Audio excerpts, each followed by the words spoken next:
Olá, somos acadêmicas do curso de Matemática e Licenciatura da Unicentro e vamos estar apresentando um trabalho sobre processos de eletrização. Eu sou a acadêmica Ana Flávia Tachevski e, juntamente com a acadêmica Márcia Samili Bonfim e a acadêmica Thais Regina Mendes, vamos estar comentando sobre o assunto. Então, os processos de eletrização. Os átomos e a matéria são eletricamente neutros, em estado natural, apesar de terem cargas positivas e negativas. Isto porque nos átomos e moléculas, em geral, há o mesmo número de prótons e elétrons.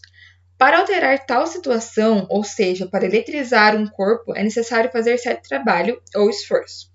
Dizemos que um corpo está eletrizado ou carregado quando o número de prótons é diferente do número de elétrons. Para eletrizar um corpo, é necessário retirar ou acrescentar elétrons em um corpo. Existem três tipos de eletrização de corpos: por atrito, por contato e por indução. Eu vou estar comentando a eletrização por contato. A eletrização por contato acontece quando um corpo carregado transfere uma parte de seu excesso de cargas para um corpo neutro através de um contato direto. Por exemplo, quando um corpo negativamente carregado, ou seja, que possui um excesso de cargas negativas, os elétrons, entra em contato direto com um corpo neutro, parte de suas cargas são transferidas para o corpo neutro. Essa transferência ocorre porque as cargas em excesso possuem o mesmo sinal e, portanto, se repelem, tendendo a se afastar o máximo entre si. Note que, ao fim do processo, ambos os corpos têm um excesso de cargas negativas, ou seja, estão negativamente carregados.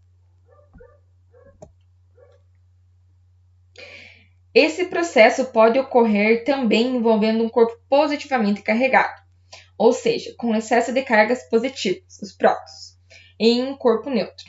No entanto, nesse caso, nenhuma carga positiva passou do corpo eletrizado para o corpo neutro. Então, o que aconteceu? Os prótons estão presos nos núcleos atômicos. Apenas os elétrons são capazes de mover entre os corpos. Então, alguns elétrons do corpo neutro foram transferidos para o corpo eletrizado, atraídos pelo excesso de cargas positivas. Esse processo deixou ambos os corpos deficientes de elétrons, ou seja, positivamente carregados.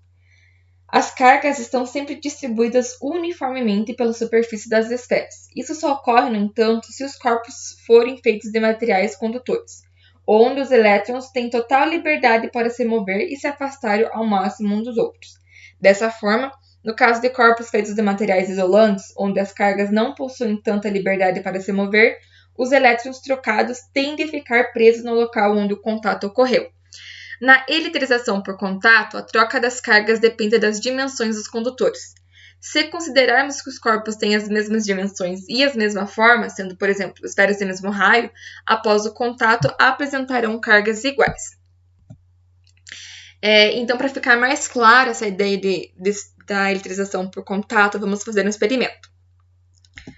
Para esse experimento, eu utilizei copo plástico, canudo de plástico, borracha, agulha, guardanapo, tampa de lata e fita crepe. Antes de começar a rodar o experimento, vamos falar um pouquinho sobre a base e a construção dele. Note que eu fiz uma base a partir do copo plástico. Então, temos um copo plástico, a borracha e uma agulha, que vai estar sendo a base do canudinho. Esse canudinho que já está aqui na nossa base, ele está eletrizado negativamente. Como eu fiz isso? Eu atritei ele com um guardanapo. Então, eu esfreguei ele no guardanapo e ele ficou com a carga negativa. Essa tampinha aqui, que está junto com o canudinho, eu fixei ela com uma fita crepe. Por que eu fiz isso? Porque a tampinha de lata, ela tem a carga neutra. Se eu fosse pegar ela com a mão e chegar perto do canudinho que já está eletrizado aqui, a minha eletrização do corpo ia interferir na carga. Então, o que eu fiz? Eu coloquei ela num canudinho de plástico para que não houvesse esse contato e que não interferisse na carga. Então, vou rodar aqui o videozinho. Então, o que eu fiz? Eu peguei outro canudinho, também fiz a eletrização por atrito, ou seja, eu esfreguei ele num papel para ele ficar com carga negativa. Nota que quando eu chego perto do canudinho que já está eletrizado negativamente, ele se repele. Então, essa carga negativa, eu passei ela por contato para a tampinha de lata. Então, o que eu fiz? Eu só fui esfregando e passando essa carga negativa para a tampinha. Note que quando eu chego perto do canudinho, eles também se repelem. Por quê? Porque ambos, tanto a tampinha de lata quanto o canudinho, estão com cargas negativas. Então, a tendência desses corpos é se repelirem, como mostro no vídeo.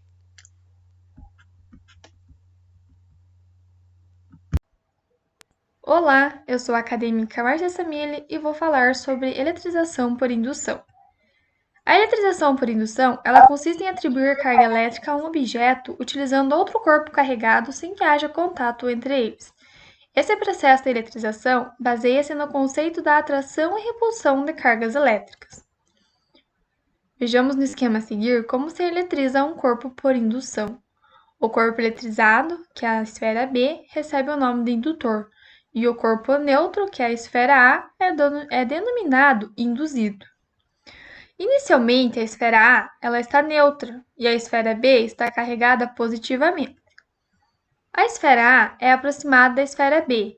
A carga positiva da esfera A atrai as cargas negativas da esfera B e repele as positivas, causando uma separação de cargas. A esfera A é conectada à Terra por um condutor, de forma que os elétrons da Terra sobem e neutralizam as cargas positivas desta esfera.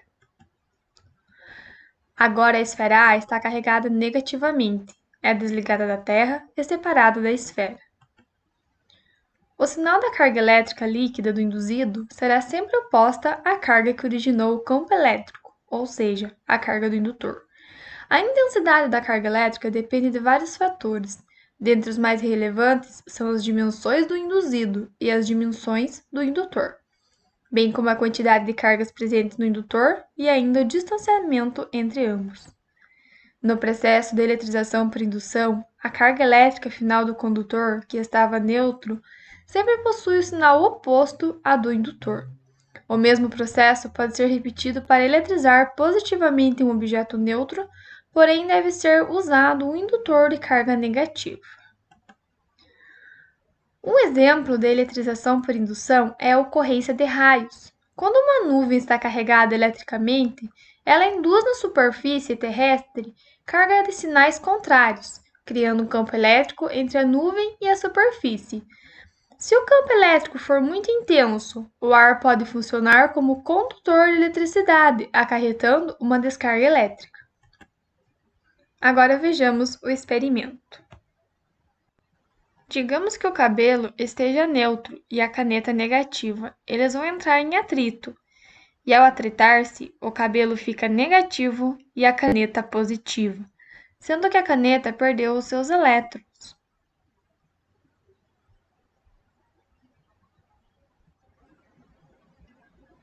Ao aproximarmos a caneta dos pedaços de papéis, percebemos que os papéis são atraídos à caneta, ocorrendo o processo de eletrização por indução, onde o papel é neutro, os elétrons e prótons se dividem no papel.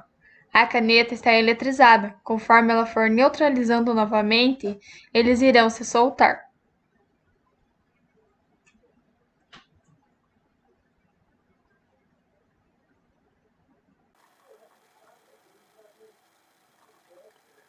Vamos falar um pouquinho sobre eletrização por atrito. A forma mais simples de eletrizar um corpo é atritá-lo com material de composição diferente.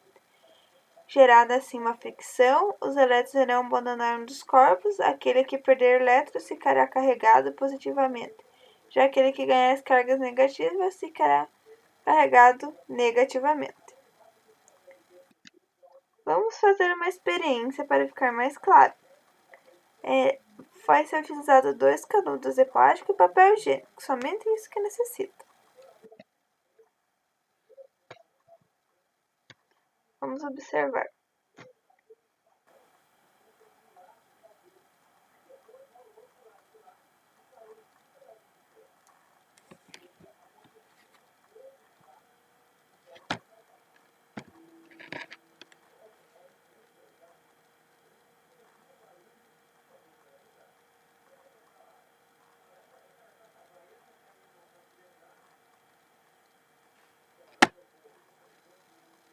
Para realizar essa experiência, eu usei como suporte um palito de churrasco, que tem uma rolha ali embaixo que ele está formando, e o canudinho que está preso no palito de churrasco eu fixei com uma agulha.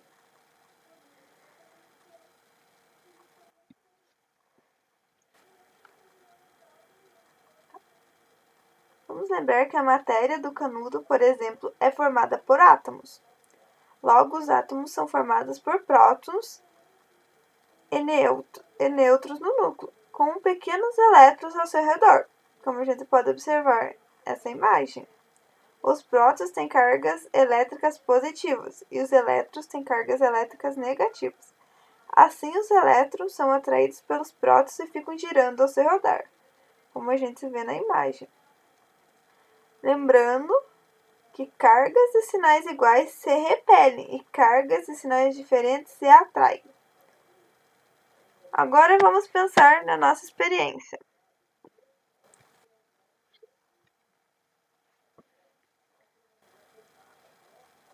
O papel higiênico, como a gente pode ver aqui, e o canudo possuem a mesma quantidade de elétrons e prótons. As cargas positivas dos prótons anulam as cargas negativas dos elétrons. Dessa forma, ficam neutras. No momento que ocorreu o atrito entre o papel e o canudo roubou os elétrons do papel. Assim, o papel vai ficar com mais prótons do que elétrons, assim ficando positivo. Já o canudo ficou com mais elétrons do que prótons, dessa forma ficando mais negativo. No momento que aproximamos o canudo que está com mais carga negativa do outro, que está neutro, os elétrons do canudo neutro se distanciam dos prótons. Dessa forma, o canudo fica atraído pelo canudo que está com mais cargas negativas, dessa forma fazendo girar.